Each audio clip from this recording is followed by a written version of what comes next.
Hello, my name is Alan Wiseman. I'm the Associate Provost of Strategic Projects and Professor of Political Science at Vanderbilt University. And along with Craig Volden at the Frank Baden School of Leadership and Public Policy at the University of Virginia, I also co-direct the Center for Effective Lawmaking.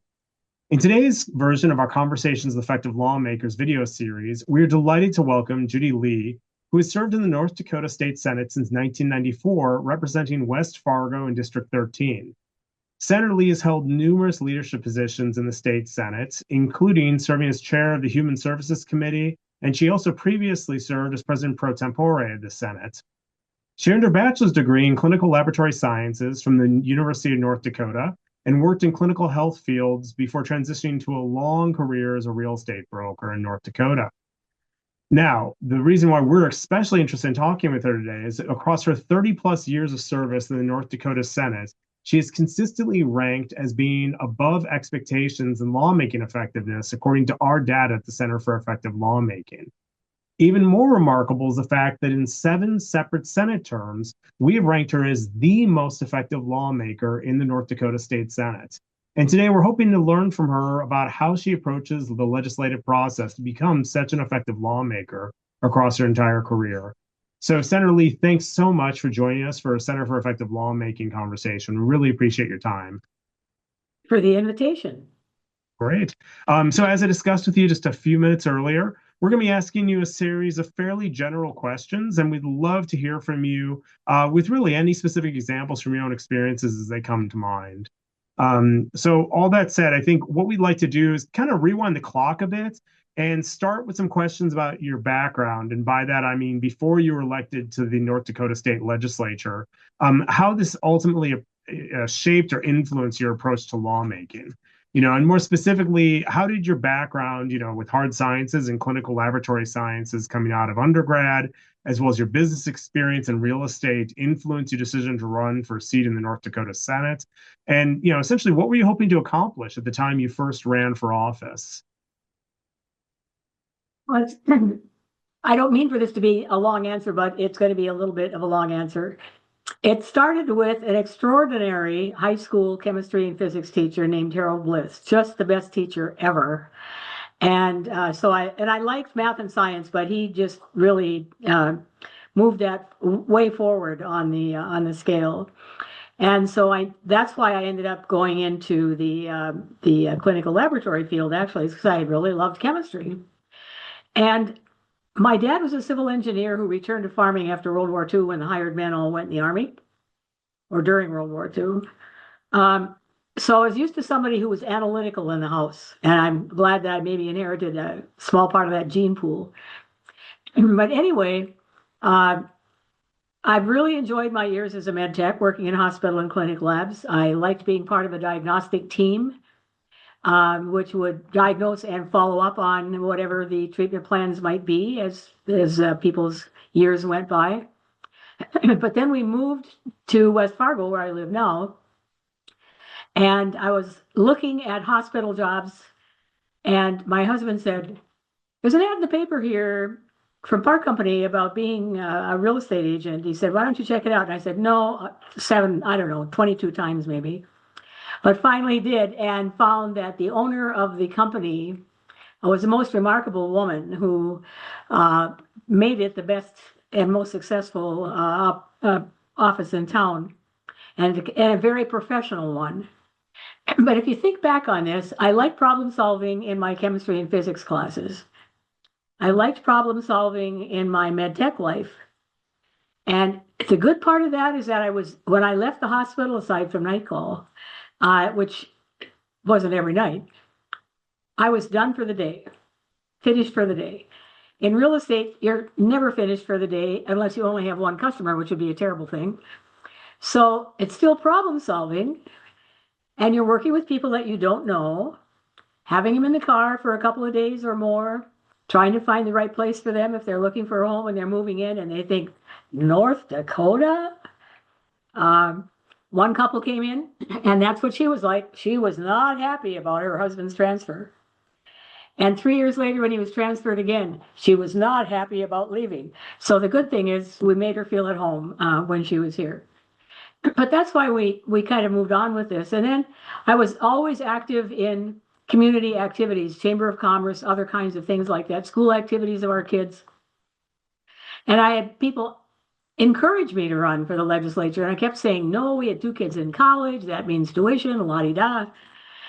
And there are some funny stories, which I won't take the time to tell. But the final straw was when the governor got off a plane that we were meeting him at the airport to see a new plane that United was flying into Fargo. He stepped off the plane and he said, Judy, you've got to run for the Senate.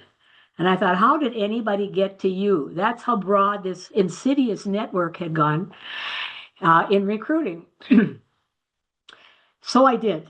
I also had learned in the real estate business that I really liked working for myself because you're an independent contractor, not an employee in nearly every real estate company. And so if you don't work, you don't eat. But it also means that your work is rewarded if you do it effectively. And it's all people oriented, often, as I mentioned, with people that you don't know. So much of this kind of carried over. So my husband and I visited about the whole thing, and we decided, okay, we got 1 kid that'll graduate, and we can figure this out with the tuition and all. And that was a long time ago. And the announcement of my running for re-election was just made along with my running mates this morning. So we're going to do it again. But the whole thing is people oriented. The fact that being community involved puts you with people you don't know that you're now happy to know. The fact that in the hospital you have to make somebody comfortable in order for them to at least tolerate you're sticking them for a blood sample or whatever. In the real estate business, if you don't please them, they'll go work with somebody else. And it's not that I'm necessarily a people pleaser. I don't think any of my friends would suggest that would be the case, but an open communicator. And right now, I think lots of our states have a lot of headbanging between one end of the spectrum and the other end of the spectrum. And there's a point where it's okay to say, I really understand what your point of view is, or I really understand the issue, and I appreciate your point of view, but I do see it just a little differently. And that doesn't say you're dumb. I disagree with you. You just have to learn to be a little bit better communicator. And that's, I think, a long way to get to why I ended up where I am. Well, thanks so much for all that background, and thanks again for joining us today. I see so many of those strands that we'll want to pick at over the coming minutes and hours in terms of the problem-solving idea, in terms of people-oriented communications, and so on. But I want to stick right now still back 20 some years ago and think about when somebody arrives in the legislature, when you arrived in the legislature. How do you learn the ropes? Is there a new member orientation, or has that evolved over time? Another way of asking that is, what do you wish you knew then that you know now? I don't think there's any way you can orient anybody well enough at the beginning to really know what it's like. You're jumping in the deep end of the pool. Mm-hmm. We don't have offices and we don't have staff. What you see is what you get. So one learns quickly. But the Senate, we have 47 members in the Senate, and there are 94 in the House. So on our committees, we have half as many people. And that means that you really get to know pretty well the people that you're working with in that area. I think one of the most important things that leadership needs to do, and is generally done, is appoint good chair people to these committees who orient their folks. And I was lucky to be a vice chair in my freshman session. And so that meant that I was able to kind of be a partner in determining what some of the agendas were going to be for the day and how do we plan out what the schedule is that's posted for the hearings and some of those kinds of things. But you have to have a bit of a background in people communication in order to make this work. And that isn't something that you can learn in an orientation session. You just find out by being there. The majority of the people that are in the legislature, both parties, both houses, are really good people with the right motivations in mind to serve their neighbors well. We're not overpaid, I can tell you that, and it's a big time commitment. So there must be some other crazy reason that we do this. But there is a reward for me anyway, when I see something, particularly in the human services and healthcare area, because that's where I've kind of focused my major part, um, where somebody who needed a service of one sort or another is being helped. And I mean, I go back to children's health insurance program being implemented, which was a really important one. We have absorbed that into Medicaid here. It's really better for the kids and families. And we weren't running two programs that are sort of parallel. But that's just an example of, I don't mind getting a message from somebody that says, can you help me do something? And I certainly will see if there's a way that we can answer their question or address their issue. But it's also fun to get those not quite as frequent ones that might say, it's really working out okay, and I wanted you to know. So today it was a message from a really wonderful man in Bismarck, who has been a guardian for people who don't have a family member or anybody to handle their healthcare and financial decisions. Very dedicated gentleman who worked with me to change the structure with which guardians are overseen because it was not working. That's kind of a backroom thing. The public doesn't know about that. I'm never going to put it on campaign stuff because who cares, You only care if you have somebody that who is in a situation where they need a responsible guardian. But I'm so pleased that this lovely man who put so much time into monitoring committee hearings during the session, the ones I wasn't in, to see how we were going to get to where we needed to be, and cares deeply about the people whom he serves.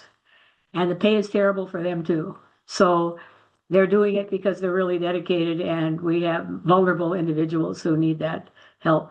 I don't know, kind of makes you feel good in the morning, It's to open an email like that. So it's a process that we have moved into a little more orientation for chair people, but I think that they don't always see a model for themselves in the 3 or 4 of us at the most who might be doing that, because every personality is different. And so it's back to the jumping in the pool. That's it. They shouldn't have that job their first session, and they don't. But they should be a participant, and they should find out that we don't beat up on the people in the other party or folks that disagree with us. And a good chairman or chairwoman will make sure that the committee members know that. I had a 6-member committee last session, 3 very conservative people and 3 more moderate. We knew we were going to have some of the sort of social issue stuff that would probably come out without committee recommendation. I don't like doing that because it doesn't tell the people up in the Senate when we bring it up for a vote that we have come to any kind of conclusion. There also is a need to be pragmatic about the fact that sometimes it's going to be that way, and the folks up there are going to vote the way they want to anyway, no matter what you say. So sort out the stuff that you could do something about, discuss the issues well, and then move forward in the best possible way, hopefully with a recommendation from the committee that can be valid for the senators who are on other committees and waiting for your advice as a committee who has studied it. I want to pick exactly up on that point before we turn to some other stuff in terms of kind of how frequently do you feel like you can get to unanimous or everybody agreeing or some form of compromise there in the committee to send that strong signal to the rest of the Senate?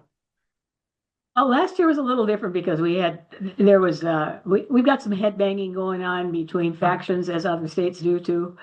But we like each other. The 6 of us in there, we all really are friends. We like each other. We may not vote the same, but we don't have to. But for the issues that are really addressing the majority of the policy issues, I don't want any bill that has money in it moving to appropriations without us making a recommendation for that, because they don't know the policy. And if we want to have a good outcome when it's referred to appropriations, we have to make sure that we have vetted this well and that we think what we're recommending is an appropriate avenue to follow. So we're not necessarily going to always agree, but that's okay, because it really says that we've discussed all this stuff, and everybody has an opportunity on the floor to defend what their position might be before the move goes on. So I don't know. We've just been lucky to have a lot of really good people over a period of time on the Human Services Committee, and I feel the same way about the other committees. And people work long hours and really work hard to be well informed and try to do their best. And we pack this all into 80 days every other year. I want to pick up something that you brought up just a little bit earlier, Senator. Just imagining a world in which you're newly elected, as you said, you have no staff, no offices. What you see is what you get, I believe, are your exact words. So I'm curious. I mean, you're obviously coming into the chamber with a lot of personal expertise and roots in your community, and just fresh into the committee or fresh into the chamber. I mean, how are you thinking about the legislative process? And I guess that's obviously a big question. So I guess another way of thinking about it would be if you fast forward about 30-ish years, how has your view on the legislative or lawmaking process evolved over the last 30 years? Or do you feel that your role in it and how you approach problems or how you try to build out coalitions is more or less the same way as it was when you were first elected in 1994? Sure, there's an evolution, which is sort of not necessarily something that we pay attention to as it moves along. But I think if you establish credibility with what you did before, when you've been there for a bit, and with term limits, that's another topic that I'm happy to discuss what I think about it.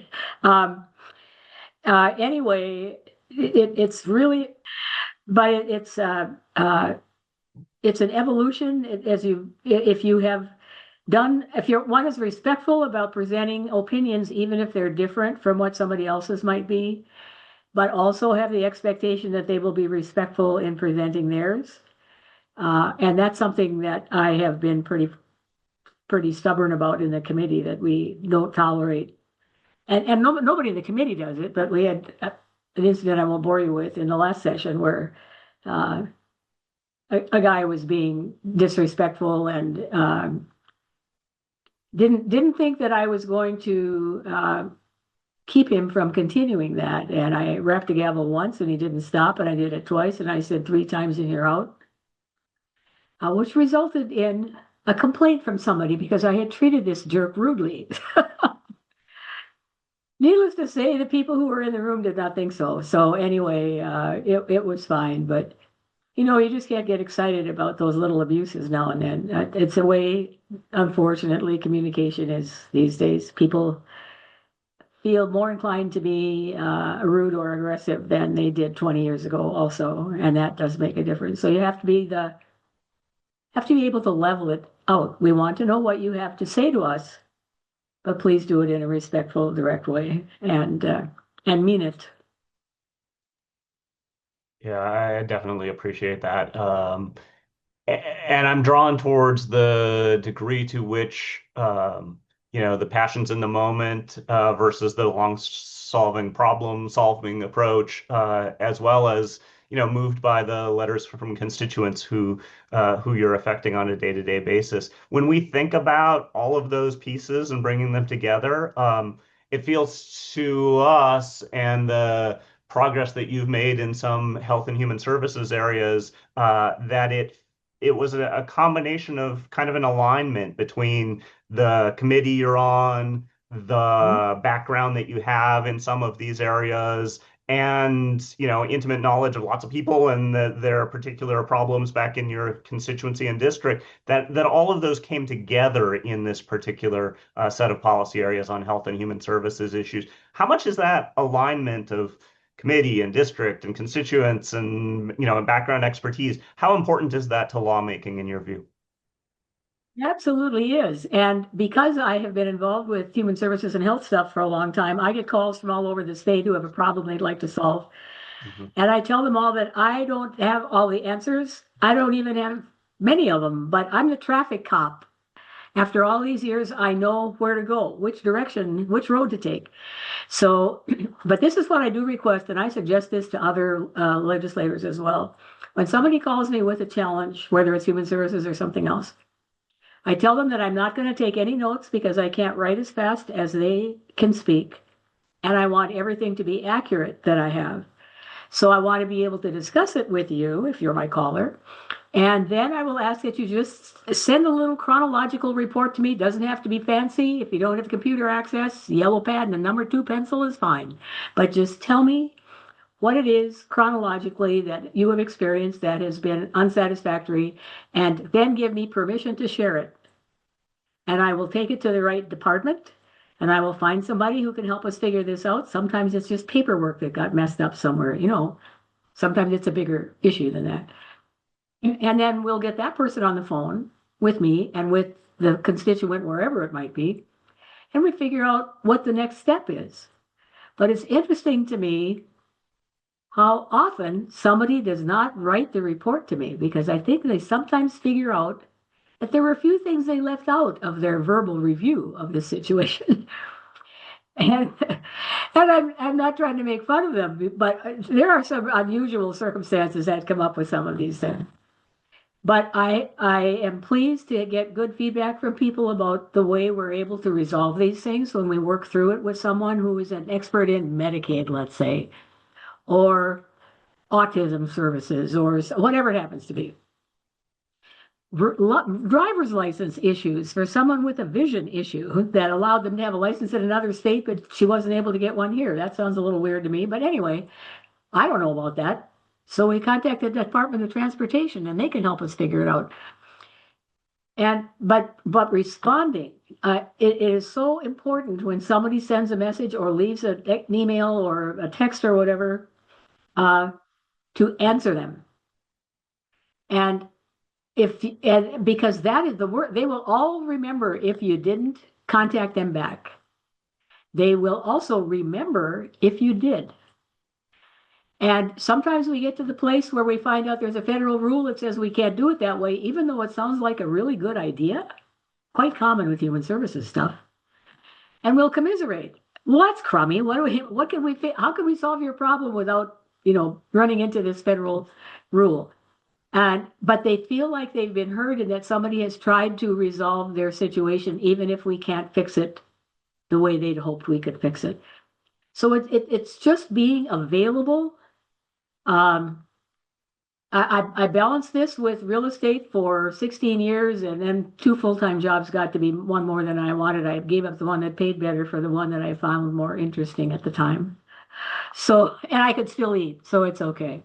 But I think that's the whole thing. Whether the people are in our own district, because we've only got 14,000 some people in a district in North Dakota.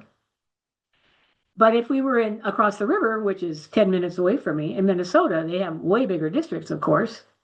And so they have a bigger challenge, but they have staff also. But the fact that in North Dakota, our districts are small enough that we can actually do this work ourselves because that's all we've got, but also we're able to because our districts are small enough to be able to do that. Now, there are really big districts out west where the populations are much less. 36 out of 53 of our counties are frontier counties with 6 or fewer people per square mile. 1 has a half a person per square mile. That's what's a real challenge for rural health care, which I've got a meeting about in half an hour,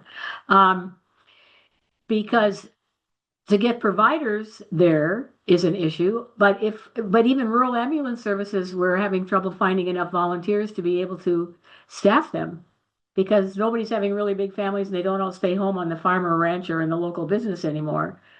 And yet if somebody falls off an oil rig or gets gored by a bull, they need to be treated. So that's a big part of this next meeting about the rural health transformation deal. But how do we get this support for enhancing that availability? Technology has a big part of that, of course. No, I'm sorry about that. Oh, it's no problem. No, this is really helpful to hear from you on these points in terms of the importance of alignment with your own expertise and your committee jurisdictions and the like. It's obvious to viewers now, and just based on this conversation, more broadly considered, that you've clearly carved out this really important niche in terms of human services and healthcare related issues. And I'd be curious, just given your observations over the last 30-ish years, do you feel it's generally important, especially in a citizen legislature like North Dakota, for lawmakers to be focused in terms of what types of policies that they try to advance in the Senate into one or two issue areas, or do you feel that people could be really successful if they're really diffuse in terms of whether or not they specialize? It's such a tough question because early on, I really thought I need to be something other than a one-trick pony. Well, there are lots of ponies in health and human services, so I kind of settled back to my own little herd, I guess. I'm on political subdivisions, or now it's called state and local government in the Senate. And I really like that because it's grassroots stuff. It's townships, cities, counties. And it's different in one way because of issues. It might be bridges and managing somebody's ditch, or elections, but it's still the same deal. You got to listen to the people who are having trouble with the way it is now. What is our route to a solution? How many different choices are there? Making the people feel engaged in what that solution ends up being. It's just that contact is the most important thing. I do want to mention also, because it isn't that we aren't careful about belonging to one party or the other, but my partner in this human services and healthcare deal is Senator Kathy Hogan, who's a Democrat who has served nearly as long as I. And she has expertise from having been director of Cass County Social Services for 20 some years. So between us, we've kind of carved out our own little niche, I guess, but we have become kind of a resource for pretty much everybody. And it took a while for some folks on both ends of the spectrum to have much respect for us because we were dealing with somebody from the other party. But I think most of the people have kind of gotten over it. I mean, the majority of them did it right away. I mean, we just don't care. You care about the people. You don't care about the R's and D's much. But new people coming in end up sometimes being a little more rigid about what they're doing. And unfortunately, for the balance issue, when there's such a vast majority of Republican legislators in North Dakota, the divisions are among the Republicans because there aren't that many Democrats. And that doesn't mean that I want to go back to the situation where the Democrats are in the majority, because I kind of like being in the majority. But it does mean that we need to work together, and especially in the House. And I've never served in the House, but with 94 of them, it's like herding cats for the folks who are in leadership over there. Wonderful people. I've worked well with the House chairs of their Human Services Committee forever, as long as we've all been there. And that's great. But the dynamic ends up being different between the two houses. And it's not that one is better than the other. They're just different. And it's really a matter of numbers. Yeah, I mean, I'm drawn to that House Senate difference, but I've also heard you describe district size, pay, staff, time in session, and so on. And as we're talking to legislators across so many different states, I'm drawn to the question: do you feel like the legislature in North Dakota is structured well to address public policy challenges, or are there some reforms that you would think would be valuable in the state? I know that leadership is looking at a variety of different things, and which will involve the rest of us as well, particularly because of the term limits bill. Our populist founders, the forefathers, because the mothers didn't get to vote in 1889, decided that there should be that everything in the government should be close to the people. They didn't want it to be an elitist kind of government. So that's why we have more probably appointed and elected officials per capita than any other state. I was told that a few years ago. But the thing is, we've got to recognize what the challenges are for those of us who are in the legislature all around the state. I live in the most populated area. The metro area here, between the communities on both sides of the river, is about 240,000 people. Our whole state has fewer than 800,000. Yeah.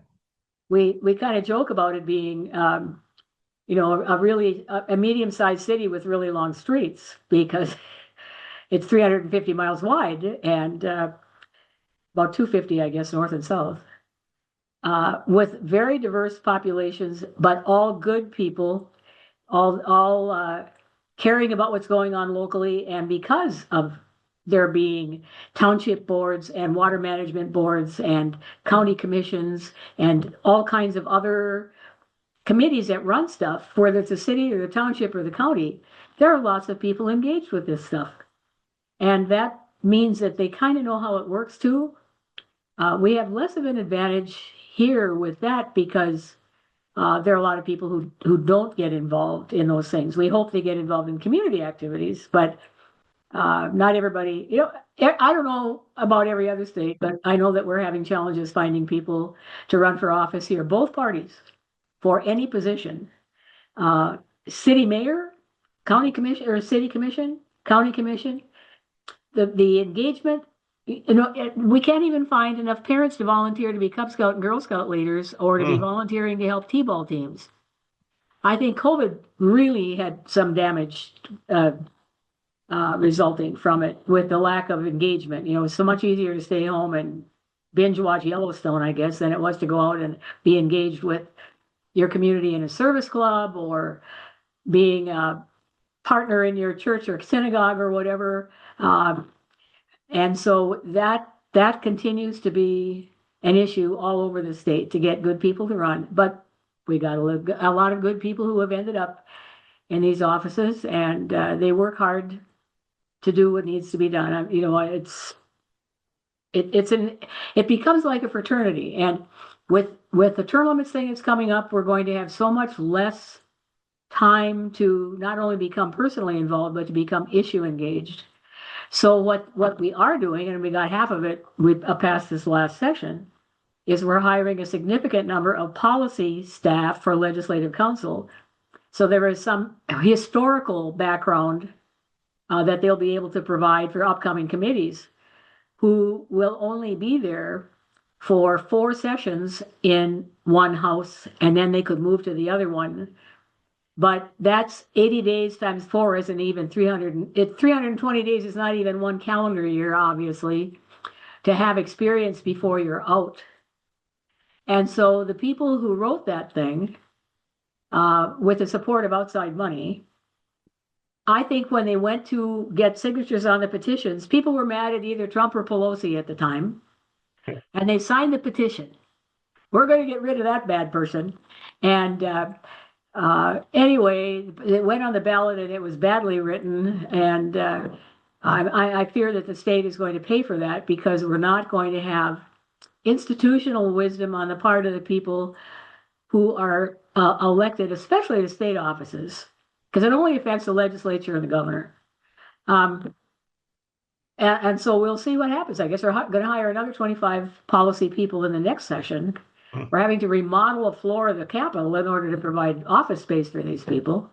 And it's not that it's bad to have them, but I can't imagine doing what I'm doing without having some of the things that I've learned in the last few years. If I hadn't, then I should have left a long time ago and let somebody else take my place. I'm not irreplaceable. I get that. I put my finger in a glass of water, there's no hole remaining when I pull it out. But I don't watch soaps and I don't play bridge, and so I kind of like thinking. So here I am. And we appreciate your service there as well. Yeah, very much so. I really appreciate, Senator, the way in which you're highlighting from your perspective, regardless of where you are in the state, even though people are pretty diverse in a lot of ways, it's still the case you view them as just generally good people and finding common ground on a variety of issues. Related to that, I think it's fair to say you've been described as a moderate Republican and somewhat of a pragmatist and a consensus builder. And the way you're describing your committee deliberations definitely illustrates that point. I am curious to know, how important do you think it is to really be able to navigate across partisan divides to facilitate one's legislative success? And relate to that point, I guess, how would you characterize the relationships between Democrats and Republicans in North Dakota, both currently and how it's evolved over the last 30-ish years? When I was first elected, the Senate ended up with a Republican majority for the first time in several years. There was a time when our governor and our federal delegation were all Democrats, which was right before I was elected. I had nothing to do with that. But it was just, there's a swing with that. And that happens to be the case. there is, and that's really what has evolved. There are fewer Democrats that are being elected now, but there are some good Democrats who are serving. And as is true in both parties, there are people for whom I would vote, since I have a secret ballot, in both parties, and there are people in both parties that I don't want to vote for. So I want people who will come and listen and not try to ramrod their stuff through. Several years ago, there was a candidate that we had in our own district, a very conservative fellow, and his idea of going door to door was to get up there and tell people what he thought, and then to get them to agree with him so they would vote for him. And I said, no, that's not the way you do that. You go up and you knock on the door and you introduce yourself and you say, I'm Joe Schmatz and I'm running for the House. And I'd like you to tell me, what is it that you think is going okay in North Dakota and what would you like to see different? And then be quiet and listen. And I have told people in both parties that because I think it's the right thing to do when you're running for office.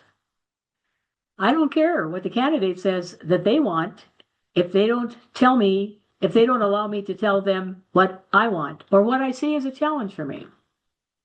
So it's an open-ended conversation, I think, is very important. Actually, the legislators get along fine. I mean, I don't see that being an issue at all. You can go out to dinner with anybody, and it's not really a problem. But there's going to be, especially now, because there's more rudeness, unfortunately, on the part of the general public than there were a few years ago. And so you don't necessarily want to go to dinner with somebody that's going to be beating up on other people. And I can't think of a time when that has ever happened. You know, it's just, if they want to have their own little powwow somewhere, they can do that. That's an inappropriate phrase to use. I should say gathering. The relationships between the parties, I think, is very, very workable. But it's the interactions within the party that become the challenge. And there are just fewer people right now in the Democrat Party in both houses to fight about it than there is on the R side. So the noises are louder from the R side. And you have to sort that all out. And you just, you can't take this personally. Because even if somebody doesn't approve of what I do, I would like them to respect the office that the people of my district have elected me to serve in. And I try to do my best to not do, and I don't want to do anything that hurts any other district. But if they see something that isn't working right, then I just need to know that, because maybe it's something that we didn't think of and need to redo or look at again at least and see what kind of changes we can make. So this is a people business. Yeah. It is not a party business, really, and that's why we've got to settle down and behave ourselves. And so Alan was talking about kind of the Republican to Democrat divide, or maybe there's some divides within the parties themselves. And I'm interested in a different one that's kind of just built in, right? Which is House Senate governor. When you're thinking of a policy solution and, maybe the early days in your committee, how much do you have to think about, well, what's going to be the reaction of the governor, or what's going to be the reaction in the House? Is that built into kind of your early thinking? Well, I shouldn't admit it, but no. In large part, I think it isn't that we don't ever talk across the hallway, but I think the Senate should do what it finds to be the right thing to do, and then send it to the House. And I want the House to do the same thing, because they may see different things. Because the time for the House and Senate to get together is in the conference committees, when we have differences between the two versions of the bills. And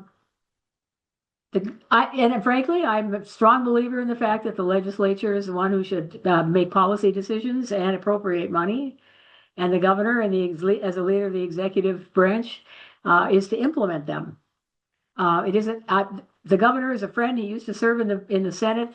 Love him like a brother, but I'm not interested in asking him how he wants these laws to turn out. He can certainly visit with us if he wants to, but it is our decision. We're in the hearings. He's not. And I would say this no matter who was governor, because I said this a couple of years ago and the same thing was going on. So uh, we need to recognize what branch we serve in and take seriously. I frankly wish Congress would put on their big boy and big girl pants and do what the Constitution says they're supposed to do. And I think that's not been done. And that's not even being partisan. It's just being an observer of what I think is just an absolutely ridiculous situation where things are not being done in the way they ought to be done. And that's just looking at the Constitution from my perspective. But the need to be able to be rational about it is always there. The need to not take things personally is always there. If you can keep the topic with somebody you've never met before on the issue, that really works. But if there's a chance to visit with somebody ahead of time and find out 1 minute's worth of something about them, so there's more of a personal connection, that never hurts. Yeah. And I enjoy visiting with the governor about what he might have in mind, but he isn't going to affect my decision on a vote particularly. That's for the Senate to decide, and then the House, and then we'll duke it out in the conference committees and see what we can send him. And if he doesn't like it, he'll veto it, and then we'll be back to the table again. So I appreciate the clarity of purpose and the knowing what your jobs are and just doing your jobs element of what you're describing. Given we haven't had a ton of conference committees recently in Congress, can you tell us how well that's working out in North Dakota for your conference committees? oh, it always works because we just keep meeting until we come up with a solution. But we do come up with a solution, and so eventually, there's got to be some give and take with that kind of thing. But the conference committees, it's three people who would have been particularly engaged from each house. So ordinarily, if the sponsor is a member of my committee, and that certainly doesn't always happen, but the same would be true of the House. Sponsor is always going to be on the conference committee, and then other people who were engaged with this bill in the committee. If there is, I had a thought that flew through my head here. Oh, when we get to conference committees, if there was not a unanimous vote in the committee, then there needs to be two people from one side of the vote and one from the other side of the vote. And it doesn't necessarily have anything to do with party. It has to do with vote on that issue in the committee. So there's always representation of whoever, whatever the other side is, so to speak, of whatever the bill talks about. I don't know. I think it works pretty well. Nothing is perfect, but democracy is kind of messy. But we're back to people again, Indeed. But the fact that you can get it to work and you can get it to work in 80 days every other year is going to be astonishing to many of our viewers. Well, we put in some very long days, and during the interim, we have interim committees that are working on studies that have been approved by the legislature during its session for more depth.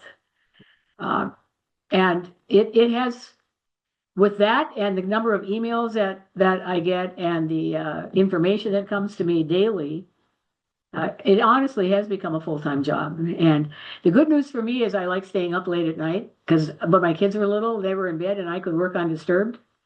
So once the activities of the day are past, then I can sit down at my laptop and respond to the emails that roll in large numbers pretty much every day. So, and that's okay. I signed up for this gig. That's what it takes.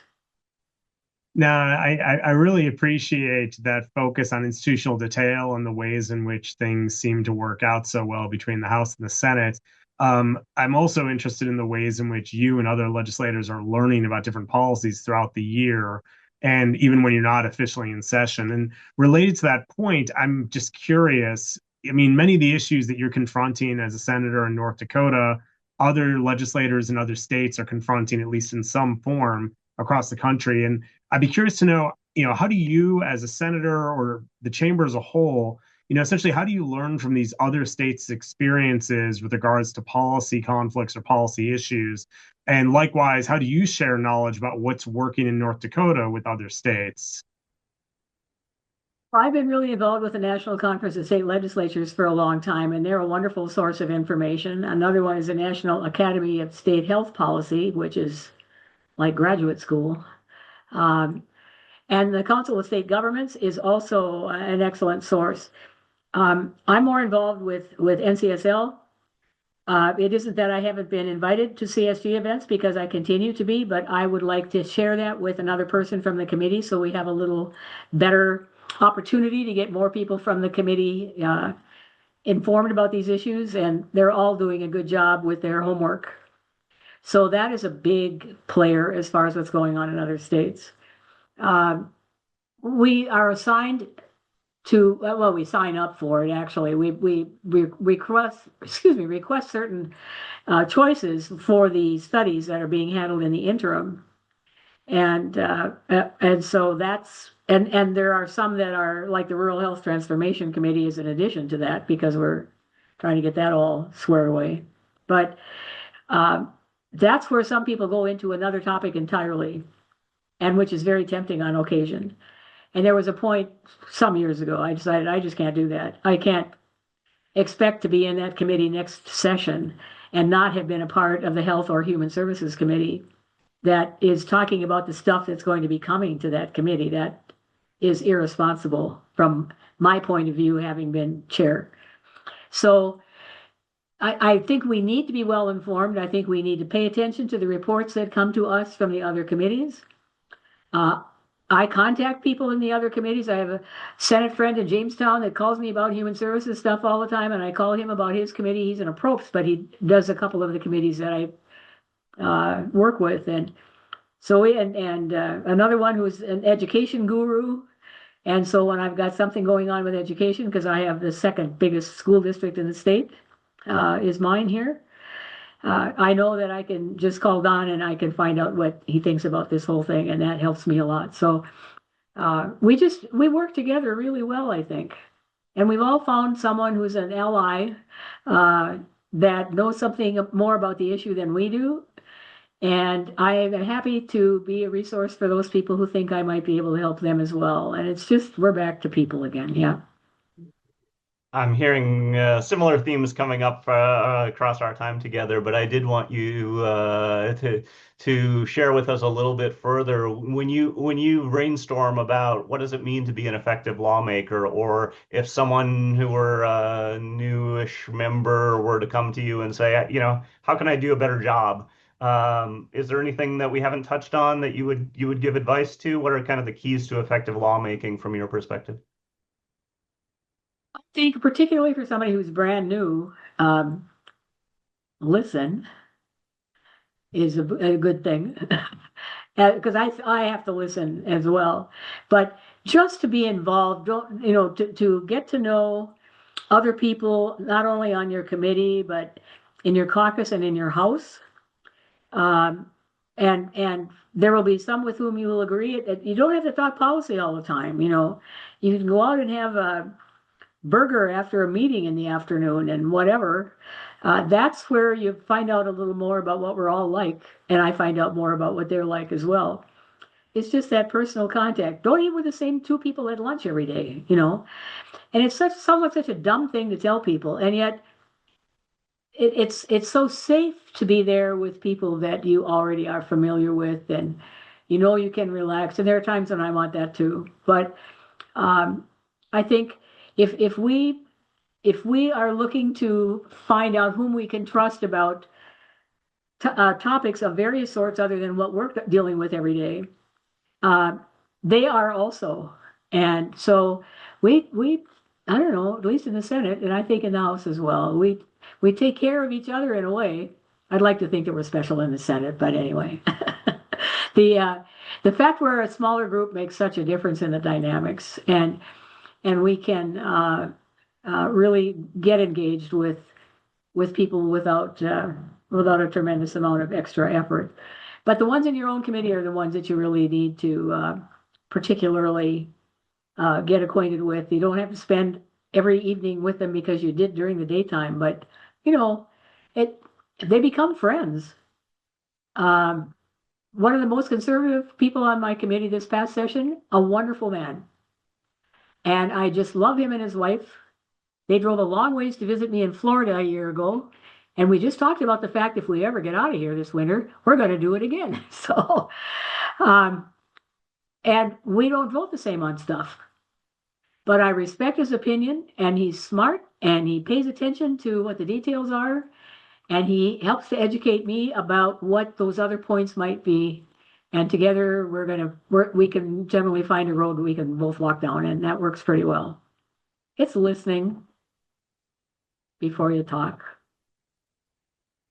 No, it sounds like a really constructive lesson for a lot of pursuits, regardless of whether or not people are inside or outside the legislature. And related to that point, because of the fact that the Center for Effective Lawmaking is housed at both Vanderbilt University and University of Virginia, both academic institutions, we were wondering if you had any further particular advice or insights to share with college students today, particularly those who might be drawn to public service. They'll be engaged then on their university campus. If not in student government, any of the other activities, organizations of one sort or another, just because that's how I think it's one of the initial examples of how you can become comfortable with being acquainted with, getting acquainted with people that you haven't met before and don't know, because that is so important. You have to be comfy with walking up to somebody and smiling and saying, "Hi, I'm Judy Lee. I don't think we've met." And then find out if there's a common thread that leads you both to this gathering. But there are so many wonderful opportunities in colleges and universities to be involved and engaged. I know in North Dakota we have a student rep on several state boards, the Board of Higher Education, the Board of State Investments. They just announced who they were shortly ago. So those opportunities are there also, but even if you're not going to do something quite that fancy, because I changed majors, I had a heavy load and especially with lots of labs in college, and so my time was really bumper to bumper. But I spent a lot of time with the people in my area of study because I had to. And when you're in a lab, you can talk to people even while you're working. And my parents were very engaged in the community, so I just grew up thinking everybody did that. So we need to set an example also for the people who come behind us, as far as not being kind of an isolationist and burying our heads in our screens. But to get acquainted, do you know your neighbors? You know, if you're in an apartment, do you know the people across the hall and down the hall? If you're living I'm in a cul-de-sac, so it's pretty easy to know who the people are. But we don't get to see one another very often, but we certainly know one another. And COVID kind of messed up our little social activities, but we'll get that back eventually again here. But that's the whole thing. Just to be comfortable with people, listen, and go back to that thing I think I talked about at the beginning, where if you disagree, just say, I do understand the issue, and I recognize what your point of view is, but I see it just a little differently. And then smile. You just can't be crabby when you say that, and mean it. Oh, I really appreciate that advice. Need to internalize a little bit more of it myself, I fear. But we appreciate it and really wanted to thank you today for your time with us and your public service. Sadly, our time is up, but we really do appreciate it. Well, thank you for the invitation. I've enjoyed the conversation, and I hope it's gone okay from your point of view. Very nice, and all best wishes. Thank you. Happy holidays to all of you. Same to you. Take care. Yep. Bye now.